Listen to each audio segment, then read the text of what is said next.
sitting here today. That's Robert Friend, District Governor of Rotary Southern Connecticut, District 7980. Thrilled to be here with two very special people, Nick D'Ambrosio of the North Haven Rotary Club, and our special guest is Mike Mason, Executive Director of the Connecticut Special Olympics. Great to have both of you. Great to be here. Thank you. Good to be here, Robert. Absolutely. So, Mike, we've all been with Special Olympics over the years, but I'm not sure everyone really knows, the role of the Connecticut Special Olympics and what the Connecticut Special Olympics does. Could you share with us about the details of the breadth and scope of how you support those involved with your program? Sure. So most people know us for big events like winter games or summer games that they see on TV. But we are a year-round program. We serve over 12,000 people in the state of Connecticut. We have a staff of 30. So obviously it takes an army of volunteers for us to be able to do that. And so for summer games, for instance, coming up this summer at Southern Connecticut State University, we'll probably have over the course of the weekend about 3,500 to 4,000 volunteers come out and help us run that event. We'll have over 2,000 athletes there competing. Probably 600 to 700 certified coaches helping us do that. And so when you talk about the scope and the size of it, we run almost 300 competitions in a year. And that's because we have a very large unified sports program in the schools. So when people go into elementary, middle, or high school, and there's unified sports offerings that follow the varsity schedule throughout the year, those are all offered through Special Olympics Connecticut. And it's really important for people to understand that doesn't end when you get out of high school and a student with special needs transitions out at age 22. We're in the communities. We have 67 local programs run across the state of Connecticut. And so really unified is for life is the saying that we have now. And we've had an athlete this past year, 80 years old, competing with us in unified sports. We also realize that not competitive sports isn't for everyone. And so we have a very growing area of program, which is unified sports, outside of unified sports, unified fitness clubs. And so this is a way for people to get together once or twice a week, have a program. They may meet and do Zumba. They may meet and do high impact aerobics. They may meet. We have had clubs that go crewing. In the crewing tanks at gyms where, like a crew of 8 rowing in a rowing tank. So all kinds of exciting things, or they might just go walking on the Farmington River Canal. But just a way to keep the sense of belonging, of having friends, of having a group of people around you that care about you. That's a big part of what our program is. And I have never met a volunteer, and Nick has been at our events. He knows firsthand. I have never met a volunteer that hasn't said to me, thank you. I got so much more out of volunteering for Special Olympics than I ever gave to the athletes. And that's a very common theme. I think, and a lot of people come out and volunteer for us, and then we hooked them. We got them. They met the athletes. They know what it's about, and they come back every year to help us out. And really, that's the lifeblood of our program, is to have a program like that. So that's the sports side of what we do, the fitness side of what we do. But a very big part of our program now is healthy athletes. And so the other part of what we offer people is what we call Healthy Athletes Program. There's 8 disciplines, and I'll give you a few examples of those 8 disciplines. So opening eyes, people will come to summer games at Southern. They get a free eye exam from a doctor who volunteers for Special Olympics. And then if they need to have their vision corrected, they'll pick out frames just like going to any optical store. And then while they're competing, those glasses will be made for them free of charge through our partnership with Lions Club International. And they'll come back and pick up their free prescription glasses. And we can even do for them swim goggles, special sport court, glasses. Those type of things get done separately and shipped to the person's home. We also do audiology screening. And so people come in, and if they need to have hearing aids, if they have hearing aids, they'll get serviced and adjusted. But if they've never had them and it's determined that they need them, they'll be referred to one of our doctors in the network and receive free hearing aids free of charge to them through a national partnership that we have with Starker. And so nobody realizes the breadth of what Special Olympics does in terms of health programming for our athletes. We are the largest provider in the world of health screenings for people with IDD. And because of that, we have the largest database of medical information on people with IDD. And so it comes down to not only providing that service because maybe their family can't afford it, or providing the service in really training the healthcare professionals, because we have Dr. Bob Galvin on our board. He's our volunteer medical director. He's also an adjunct professor at Yale School of Medicine. And it was shocking to learn that when a student goes through medical school, they receive anywhere from 20 to 30 minutes total training on how to deal with people with special needs, not just IDD, all special needs. Out of all those years of medical school, that's how much time is focused on it. Wow. And so we've developed a program called Train to Treat, and our athletes go out and work with medical students. They are part of a lecture series to talk about their health experiences with healthcare system, and then also to be expert patients and go in with a set of, condition and act out for the students what it is. And a lot of times it's well-intentioned, but you're the doctor and you're talking to the caregiver that's with the athlete instead of talking to the person that is the patient. Right. Or you reach out and touch somebody to check their pulse without realizing they have tactile sensitivity. And now you just sent them over the edge and they stood up and walked out of the office and the exam is over. And so it's all those kinds of things that our athletes, we have global messengers. They're trained in public speaking, and we have health messengers that are trained in this area specifically to help to work with healthcare providers. So you could see Special Olympics when people think, I have people come up to me and say, oh, is it this weekend? They think it's one event once a year. They don't realize that it's year round in schools, in our young athletes program, 2.5-year-old kids we start working with to teach them, to help them develop fine and gross motor skills, to do simple things that we take for granted, like feed ourselves or step up onto a bus, or, Right. it's just to get them ready to be part of the programming that we offer when they're 8 years old. So soup to nuts, Special Olympics offers an awful lot that most people don't realize unless you're involved with us. Highly enlightening. And you're right, the community impact in the school programs that I see from my kids when they were going through school and was amazing in terms of the support that the athletes were able to integrate with those students. Incredible. Hey, Nick, how did you get involved in this? What was your initial connection with Connecticut Special Olympics, and how did this all come to pass for you? So North Haven has a very strong local team, and they embraced our Rotary Club, and we've helped and we've raised money for the local club. So we wanted to step it up, and for the last 2 years, we put together our club as well as 3 or 4 other clubs in the district have invited the athletes and their families all to come to the Yale Bowl to be there for a cookout and to get a souvenir and to be on the fields for a ceremony. And I got to tell you, it was incredible. The athletes were incredible. I got hugs.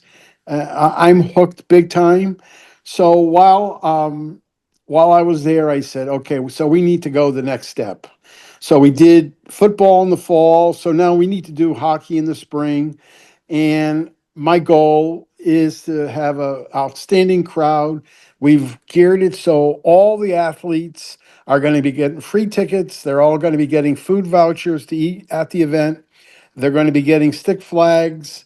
We're going to have Sonar interacting, the mascot, interacting with the group. All the families of the athletes are all invited. They all have free tickets. And then as a side, we got our Rotary clubs involved, and we are really trying to get a big crowd to support Special Olympics that night, and in turn to see a fantastic game between 2 interstate rivals, Bridgeport versus Hartford. And every ticket that's sold, a portion of the proceeds will go to Special Olympics, and a portion of proceeds will go to our club's charity. So it's a win-win for everybody. And I urge all the clubs out there to please support this. It's going to be an incredible event, and the crowd, I pray, will be big, and we're going to be there to support it big time and to support the athletes. Absolutely. And I know that some clubs are donating what they would have gotten back to Special Olympics. I know my club did. So that's a boon for the process. But Mike, I thank you, Nick. That's great. And Mike, let's get a bit more focused on the athletes, because they, as you said, they're very special in so many ways. Can you give me kind of the impact this has on them from their side of the equation?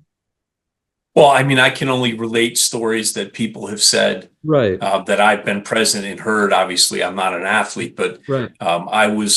we were interviewed on Hello Connecticut on CBS affiliate here in Connecticut, that aired this past Sunday. And Nick Senacory was on there, and he said, "It's my family. It's my family. It's all my friends." So here's a young man who grew up doing unified sports, otherwise would have never been able to play sports in high school, and had a group of friends who were regular ed students, and they're still great friends. So he tells me stories. These guys, they go to each other's weddings. He goes to the Red Sox games with him. He is there. They are all friends, and they really value and care for him, just like they do for every person in their circle of friends. And so when you see something like that, or being at an event, I was at a high school basketball event at Wilby High School in Waterbury, and a mom came up to me with tears in her eyes because of the shirt I had on, and said, like, "Oh, thank you for what you do for my daughter. She never had friends. She never belonged until she was part of this. She didn't want to go to school. Now I have, like, she's out waiting for the bus to come get her 10 minutes before it's going to show up." And she told me, here's a high school student. I believe she was like 16 at the time. It was the first time she was ever invited to a birthday party that was not for a family member. Now, those are things that every day in our life, we experience that as young people, right? Right. You don't think twice about those things. And then you hear stories like that, and you're like, wow, unified sports, you just never, it's a great opportunity really to change people's attitudes and change their lives forever, as being a part of it, not only for the athlete, but for all the unified partners, all the volunteers that are a part of the program. It really is very impactful to see, and it grounds you. It makes you really appreciate the things you have in your life that you take for granted every day. What are the needs that Special Olympics in your operation? What are the things that are most important that you're seeking out these days that would really make an impact on your operation and the athletes? Well, I think every local program in Connecticut is always looking for qualified volunteers. So you need a good-hearted person who's committed. We can train a person in sports. You become a certified coach in each sport that you want to be a part of. That's not the issue. We'll train you in dealing with people with special needs. But local coordinators, many of them they run it out of their home. They're all volunteers. In some cases, we do have agencies where we are part of their recreation program. So they do have a paid staff person on their staff, not our staff, that runs that program. But even they are looking for volunteers to help them continue to run these programs, because, as I said, there's 4 sports seasons. It's year round. In the schools, we have the 3 sports seasons: fall, winter, and spring. But it takes a lot of committed people to deliver program to athletes. The other part of it is it's the funding challenge. There's so many great charities out there trying to raise money. We know these are uncertain times, and people are concerned of what might or might not happen in the next few years. And it's always a challenge for us. That's why we're so grateful to Rotary to get our message out there. We're so grateful to get in front of folks and have them meet our athletes, and hopefully generate some interest in people being volunteers. And by what you've put together and what Nick's put together, generating funds for us to help pay for this program for people, like I was talking about, free glasses and free hearing aids, and free to the athlete, not free to Special Olympics. So we want to continue to always be there for our families and for our athletes. And so we do need funding opportunities, and members of Rotary, whether it's your company, and we come out and you have your employees get involved with us, and they come out. Right now is penguin plunge season in March and the beginning of April, where people put together teams or as individuals and come out and run into the Long Island Sound in winter for us, or jump into a lake that the fire departments cut the ice out of for us. Over the edge at the Mohegan Sun Casino in September, people rappel down the Sky Tower, 34 stories. And our athletes are all about doing these things. Wow. They're not just, hey, do this for me. They're out there doing it with you. So when I go over the edge, I'm going over the edge with athletes. When I jump into frozen water or, ice cold water, there's athletes doing that. When we do the plane pull at Tweed New Haven Airport, the athletes are out there pulling a 737. This year they did it with Governor Lamont came and joined them to do it. I mean, they are all about a program that they want to deliver to people. And so this past year, we partnered with the Connecticut Army National Guard and Air Guard in the Connecticut American Legion. And we brought veterans and we brought those who were currently serving our country to go to a great fishing event at one of our benefactors' farms, Gemstone Farm. And our athletes were there to help them fish. They were volunteering at the event to do it, and they loved it. How great is that we have matured as a program where our athletes aren't just, this is for me. They want to give back and do for other people. That's huge. And that's the best part. Great. When I get to see them do that, that is like the best I could ever see. Yeah. That's great. Nick, do you have any other comments on your end? Well, you had mentioned Nick, one of the goodwill ambassadors for Mike at Special Olympics. I happened to see him at an event last week, and I said, I really love to see. Oh, I'm going, and all my friends in the Farmington area, we're all going to the Wolfpack game. We are so psyched. We are so excited. So I got to tell you, the highlight of the event are going to be just to see the reaction of the athletes. I can't describe it. It's such a great, pure, intense feeling, and that I welcome all our Rotarians, because this is what we do. This is what we all are about. And making these kids happy, making these athletes and their families happy is the ultimate. And I welcome everybody in the district to please join us. I guarantee you will be full, your heart will be full.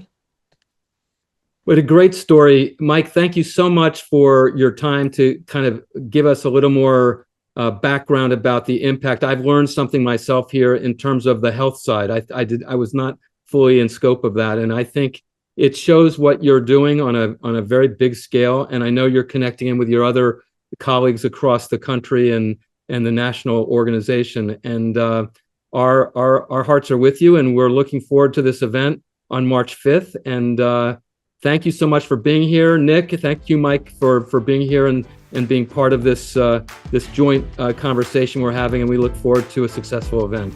And I look forward to seeing both you, Robert, and you, Mike, at Center Ice at a great ceremony during the game to let everybody in the stands know what a powerful event and a powerful mission you all have going, Mike. Thank you. Thank you all. Have a great Nick one. and Robert, thank you both for this amazing opportunity for our athletes. Thank you. Thank you. Bye-bye.